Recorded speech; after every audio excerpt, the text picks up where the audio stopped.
Mia from Island Sun Tarot. Welcome to my series, Tree of Tarot, Leaf by Leaf. In this video, we are going to be taking a look at the High Priestess.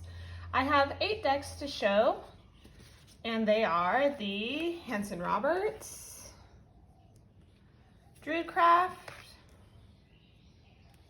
Fairy Tarot,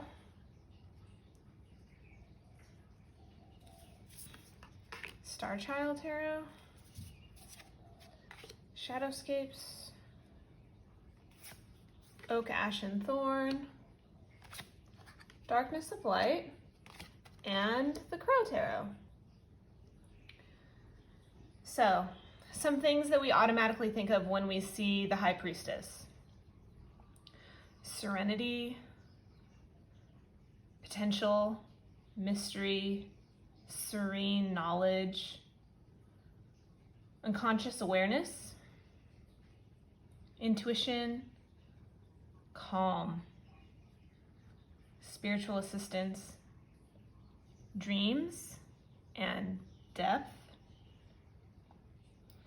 Now, traditionally, the High Priestess was considered the female form of the Pope, so the Popess in the more traditional Marseille-style decks, and also considered the door to the occult, often seen in her temple with her scroll of knowledge. Sometimes, as in many of these cards that we'll get into, the pomegranates are depicted. You also get the feelings of staying non-active. She's often seated, allowing events to proceed without intervention, seeking guidance from within, sensing the secret or hidden, and then seeking what is concealed. Reestablishing kinship with the divine and trusting your inner wisdom.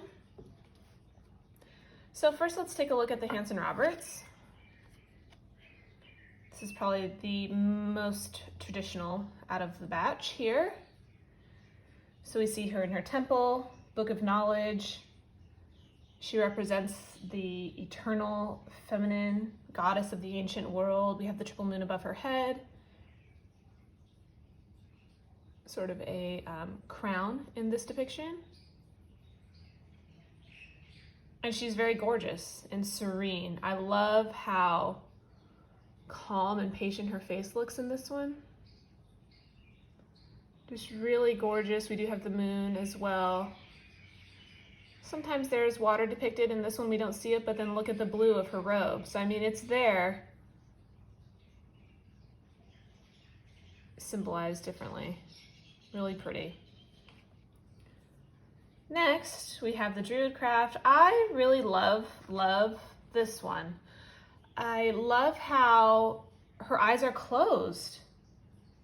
She really has that meditative state, going within. Her stance is gorgeous as well. The guidebook does indicate that the necklace on her is an acorn necklace, traditionally worn by Celtic goddesses. We see the cat in the background. It could be her familiar, also another sign of mystery. She definitely looks like she is guarding the gateway to initiation, the portal realm of that inner wisdom. We have the moon and the stars in the background, leading to that depth of thought and dreams. I just really love the stance. Instead of the scroll, we do have a book here, potentially the Book of Shadows. And I love her, not only her stance with her arms raised, but the fact that she is standing. It really makes her look quite powerful.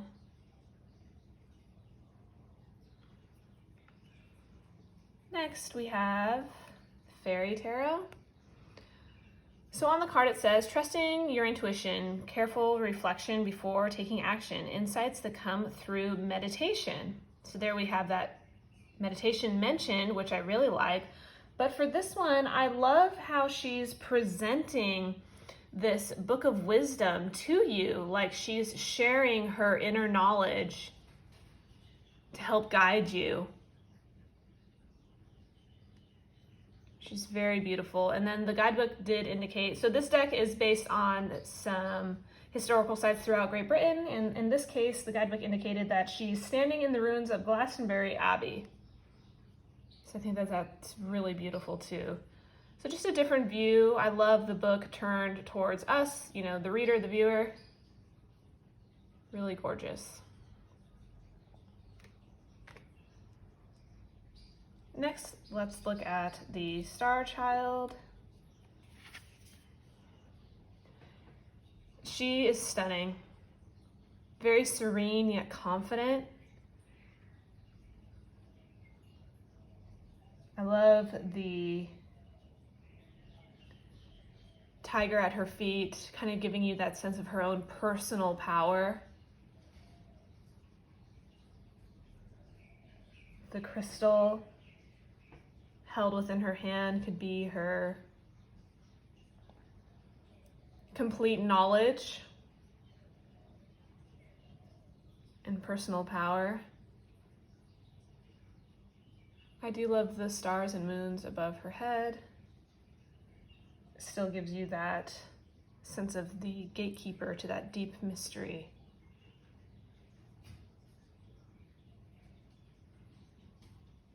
Just really gorgeous depiction.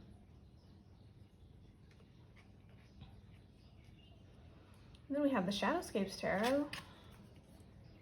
I really love this. So we do have the pomegranate here, which is indicating Persephone, who ate the pomegranate and then therefore tied herself eternally to Hades. So it's a fruit of fertility and of death. We see the owl down below here in the same stance as the High Priestess, with the arms out and the wings out. An owl, you know, classic symbol of wisdom. So he is a keeper of knowledge. There is a key grasped in his claw. So he has the ability to unlock the mysteries of that sacred knowledge.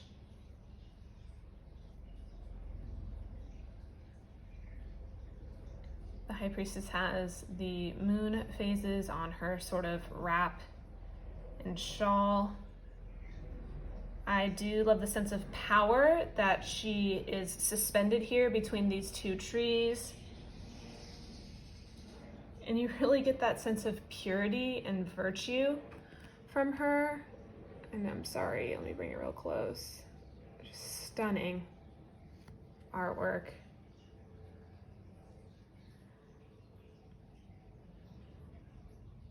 I really love this one.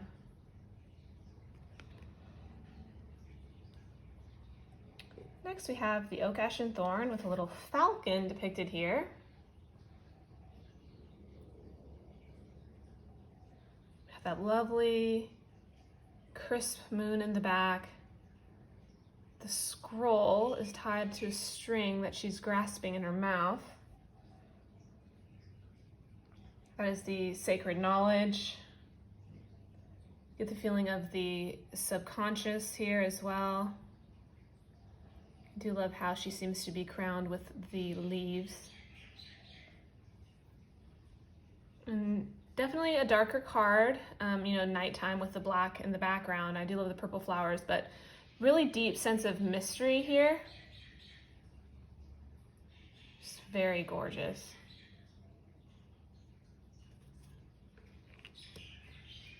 Next we have the Darkness of Light Tarot.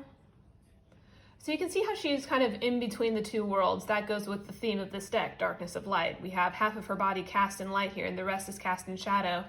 Again, with the stance of her arms open wide.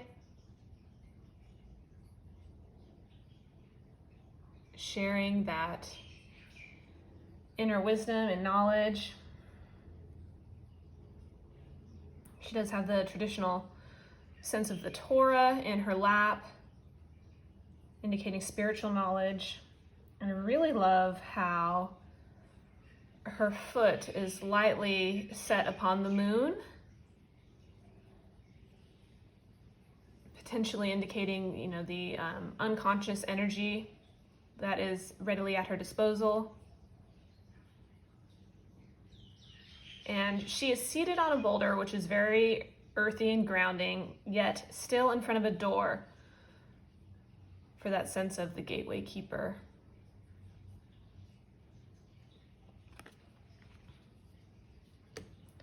And then last but not least, the Crow Tarot. We do have all of the tools or the suits depicted: the sword, the pentacle, the cup, and wand. You get the sense that those tools, therefore the elements associated with each one, are at her disposal. Again, kind of like with Darkness of Light, with the foot gently on the moon, here the crow is resting on the moon.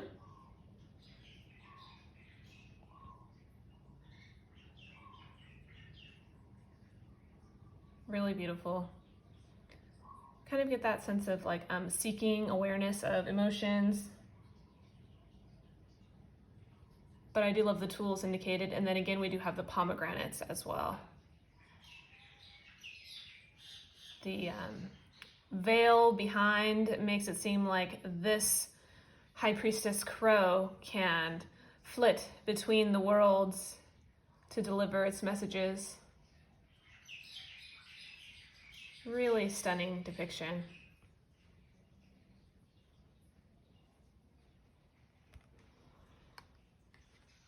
So there you have it, guys, a little discussion about the High Priestess. As with my last couple of videos, I would love to see in the comments below some High Priestess cards from your favorite decks and maybe why you love them so much. I love seeing those. So I hope that you guys enjoyed this, and I'll see you for the next one. Bye!